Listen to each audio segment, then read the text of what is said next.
ஒரு MLA 75 age கிட்ட ஒரு 10 டைம் எம்எல்ஏ ஆயிட்டாருன்னு நினச்சிக்கலாம். அந்த மாதிரி ஆளு நம்ம நாட்டுக்கு தேவையா? புது முகங்கள், இளைஞர்கள் அவங்கள நம்ம ஏன் என்கரேஜ் பண்ண மாட்டோம்?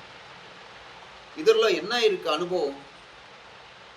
அவருக்கு என்ன அனுபவம் இருக்கு நான் சொல்றேன். 75 வருஷம் ஏஜ் ஆளுக்கு மூளை அவ்வளோ சீக்கிரமா வேலை செய்யாது. ஏன்னா ஏன் எம்எல்ஏ ஏன் எம்பி அப்படி சொல்றாரு?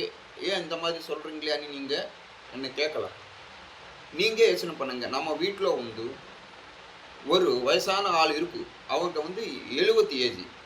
அதே மாதிரி நம்ம கான்ஸ்டிட்யூன்சியில் ஒரு எம்எல்ஏ 75 ஏஜ் இருக்கு. இவரு ஒன்று தானே.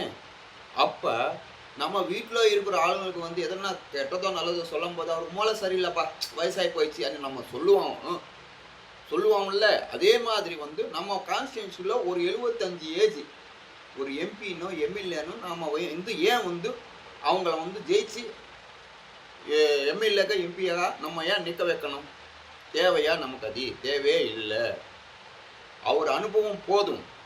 10 டைம் பண்ணிட்டாரா, 5 டைம் பண்ணிட்டாரா, ஒரு டைம் பண்ணிட்டா நல்லது பண்ணிட்டானோ கெட்டது பண்ணிட்டானோ போதும், அவள்தான். அவர் சான்ஸ் கொடுத்தோம், அவள்தான். புது ஆளுங்களை நம்ம ஏன் அறிவிச்சிட்டு மாட்டோம்? இங்கே கொஞ்சம் லாங்குவேஜ் ப்ராப்ளம். அதனால் நீங்கள் புரிஞ்சுக்கலாம்.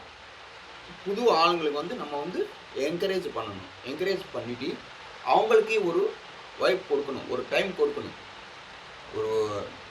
எல்லாரும் ஒரே தடவை சட்டசபையில் பேச முடியாது. அனுபவம் இருக்காது. நல்லது கெட்டது தப்பு ரைட்டு பேசுவார்.